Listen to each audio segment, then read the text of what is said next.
Hello my dear friends, welcome back to my YouTube channel ThePENCOPY। दोस्तों, last lecture में हमने discuss किया था टाइप्स ऑफ रिलेशंस। आज हम उससे रिलेटेड एग्जांपल डिस्कस कर लेते हैं। तो एग्जांपल है हमारा, so that the relation R in Z given by R equals to A B 2 divides a minus B is an equivalence relation.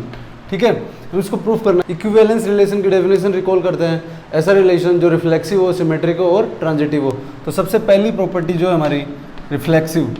तो रिफ्लेक्सिव क्या होती है हमारी, A is related to A for all A। ठीक है, हमको क्या देखना है, A is related to A reflexivity में। ठीक है, अगर A से रिलेटेड है तो 2 divides A minus A, 2 divides A minus A। अब A माइनस A हमारा क्या हो गया, 0। This implies 2 divides 0। ये हमारा ट्रू है, तो ये क्या हो जाएगा, एक रिफ्लेक्सिव रिलेशन हो जाएगा। अब बात करते हैं सेकंड हमारा सिमेट्रिक रिलेशन। सिमेट्रिक में हम क्या चेक करते हैं, अगर हमारा A रिलेटेड है B से तो B रिलेटेड होना चाहिए A से। तो सपोज कीजिए कि हमारे पास A रिलेटेड है B से, this implies 2 divides A minus B। अब हमको शो क्या करना है, 2 डिवाइड्स B माइनस A। अब हमको पता है कि अगर 2 किसी नंबर को डिवाइड कर रहा है तो वो उसके नेगेटिव को भी डिवाइड करेगा। नेगेटिव से डिवीजन पे कोई फर्क नहीं पड़ता, ठीक है, तो वो डिवाइड तो करेगा ही। This implies 2 divides B minus A। ये जो साइन है दोस्तों, ये है डिवाइड्स का।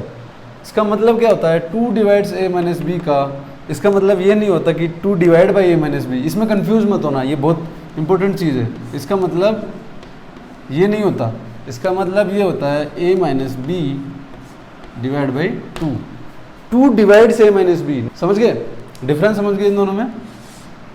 बात करते हैं हम, तो क्या ये ट्रांजिटिव रिलेशन होगा। तो ट्रांजिटिव रिलेशन क्या कहता है हमारा, अगर A रिलेटेड है B से, B रिलेटेड है C से, तो हमारा A रिलेटेड होना चाहिए C से। सपोज कीजिए A रिलेटेड है B से, this implies if A related to B, this implies 2 divides A minus B। अब जब कोई नंबर किसी नंबर को डिवाइड करता है, सपोज कीजिए कि अगर A divides B, this implies B is equals to some multiple of A। समझ गए, n बिलोंग्स टू Z। ये हमने कैसे लिखा, अगर सपोज कीजिए कि हमारे पास कोई नंबर किसी नंबर को डिवाइड कर रहा है, इसका मतलब वो उसका मल्टीपल होगा। अब वो मल्टीपल कुछ भी हो सकता है Z में से, ठीक है।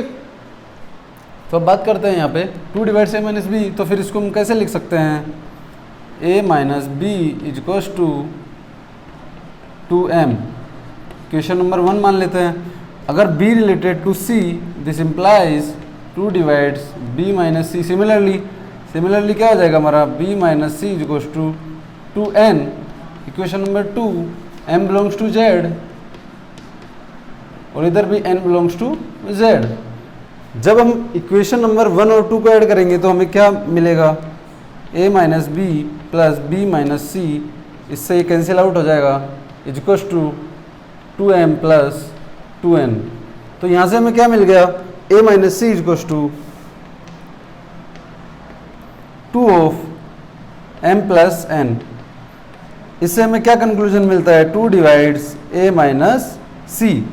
2 का मल्टीपल है हमारा, ठीक है, m प्लस n। तो इसका मतलब ये इसको डिवाइड करेगा, ठीक है। तो ये क्या हो गया, एक इक्विवेलेंस रिलेशन। मुझे लगता है आपको ये समझ में आ गया होगा, ठीक है। तो फ्रेंड्स, न्यू कॉन्सेप्ट जो है वो है हमारा इक्विवेलेंस क्लास। ये इक्विवेलेंस क्लास क्या होती है, इसकी डेफिनेशन देख लेते हैं सबसे पहले। Given an arbitrary equivalence relation R, हमारे पास एक इक्विवेलेंस रिलेशन आर दिया हुआ है, उसमें आर्बिट्ररी सेट एक्स हमने एक लिया हुआ। किस पे डिफाइंड है ये आर्बिट्ररी सेट, एक्स पे, क्योंकि कोई भी इक्विवेलेंस रिलेशन होगा वो किसी सेट पे डिफाइन होगा, तो इसने आर्बिट्ररी सेट एक्स ले लिया। तो R divides x into mutually disjoint subsets. अब म्यूचुअली डिसजॉइंट क्या होता है, म्यूचुअली डिसजॉइंट का मतलब ऐसा ये होता है कि उनमें कुछ भी एलिमेंट कॉमन ना हो, ठीक है। यहाँ पे तब AI हमारे पार्टीशंस कब होंगे एक्स के, जब इन तीनों प्रॉपर्टीज को सेटिस्फाई कराएंगे। अभी हम सिर्फ पार्टीशंस की बात कर रहे हैं, अभी हम इसको डायरेक्टली इक्विवेलेंस क्लास नहीं बोल देंगे, ठीक है। तो all elements of AI are related to each other for all I। Condition क्या है कि AI के सारे एलिमेंट एक दूसरे से रिलेटेड होने चाहिए, ठीक है। दूसरी condition, no element of AI is related to any element of AJ। हाँ, A1 और A2 हमारे पास 2 पार्टीशंस हैं, तो क्या होगा, A1 और A2 में कुछ भी एलिमेंट कॉमन नहीं होगा, ठीक है। और जो AI के सारे एलिमेंट होंगे वो आपस में रिलेटेड होंगे, ठीक है।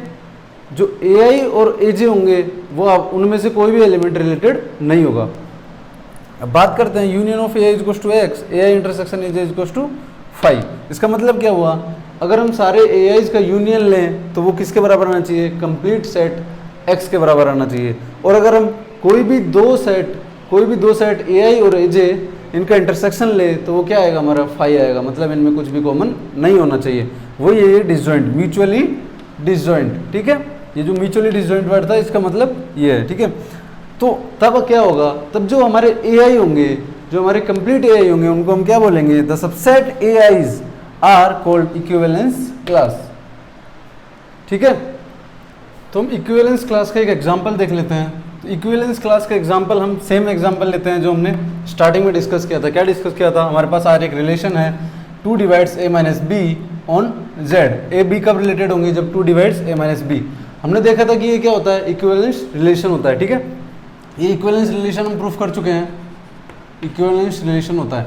अब अगर ये इक्विवेलेंस रिलेशन है तो हम इसकी इक्विवेलेंस क्लास डिफाइन कर सकते हैं। किस तरीके से, हमने क्या देखा था, इक्विवेलेंस क्लास कब होगी, जब हमारे पास AI डिसजॉइंट पार्टीशंस हों और उनका union of AI equals to X आ जाए हमारे पास, ठीक है। तो अब हम देखते हैं इसमें, यहाँ पे क्या है, 0 हर एक इवन इंटीजर से रिलेटेड होगा। कैसे, अगर हम 2 डिवाइड्स a माइनस 0 करें, a रिलेटेड टू 0, अब a हमारे यहाँ पे क्या है वो हम देखेंगे। तो ये क्या हो जाएगा, a is equals to 2m, m belongs to z। ये क्यों हुआ, क्योंकि अगर किसी भी नंबर को दूसरा नंबर डिवाइड करता है तो उसका मल्टीपल होता है, ठीक है। यहाँ पे 2 का मल्टीपल हो जाएगा ये, तो ये क्या है, एक इवन नंबर है, तो a हमारा क्या होगा, इवन नंबर। तो a is equals to even number, ठीक है। तो 0 हर एक इवन इंटीजर से रिलेटेड होगा, ठीक है। 0 हर एक इवन इंटीजर से रिलेटेड होगा, तो हमारे पास क्या हो जाएगा, 0 एक इक्विवेलेंस क्लास बन जाएगी। अब यहाँ पे जो ध्यान देने वाली चीज़ है वो ये है कि 0 हर एक इवन इंटीजर से रिलेटेड होगा। इसका मतलब हर एक इवन इंटीजर की जो क्लास बनेगी इक्विवेलेंस क्लास, वो किसके बराबर बन जाएगी, 0 के बराबर बन जाएगी, ठीक है। अब जो नेक्स्ट चीज़ डिस्कस करते हैं वो ये करते हैं कि हमारे पास जो ओड इंटीजर्स होंगे, ओड इंटीजर्स किससे रिलेटेड होंगे, 1 से रिलेटेड होंगे। वो कैसे होंगे देख लेते हैं। सपोज कीजिए कि ये a हमारा है, ये 1। अब ये हमारा क्या होगा, हम ये फाइंड आउट करते हैं ये ओड इंटीजर्स ही क्यों होगा, वो हम यहाँ से निकालेंगे। जैसे हमने देखा कि इवन इंटीजर्स ही क्यों होगा, ठीक है। तो हम इसको देखते हैं, a minus 1 is equals to 2m। ये क्या इंप्लाई कर जाएगा हमारा, a is equals to 2m plus 1। और इस तरीके के नंबर हमारे क्या होते हैं, सारे ओड नंबर होते हैं, ठीक है। तो यहाँ पे a हमारा क्या हो जाएगा, ओड नंबर, क्या हो जाएगा हमारा, ओड नंबर, ठीक है। तो मुझे लगता है आपको समझ में आ गया होगा। तो हमारे पास ये कौन सी एक और बन जाएगी इक्विवेलेंस क्लास, 1 की इक्विवेलेंस क्लास बन जाएगी, जो किसके बराबर हो जाएगी हमारी 2r माइनस 1 या फिर 2r प्लस 1 के बराबर हो जाएगी। क्यों, क्योंकि 1 हमारा हर एक ओड एलिमेंट से रिलेटेड है, तो इन दोनों की इक्विवेलेंस क्लास हमेशा इक्वल रहेगी। तो हमारे पास यहाँ पे जो डिस्टिंक्ट क्लास बनी वो कौन कौन सी बनी, 0 और 1। रीज़न क्या है इसका, क्योंकि ओड इंटीजर्स अगर इवन इंटीजर्स को हम कलेक्शन ले लें, सपोज कीजिए कि हमने ओड इंटीजर्स का हमने ये कलेक्शन लिया था, इसको हमने O से रिप्रेजेंट कर दिया और इवन को हमने E से रिप्रेजेंट कर दिया, तो वो क्या दे देगा हमें, कंप्लीट Z दे देगा।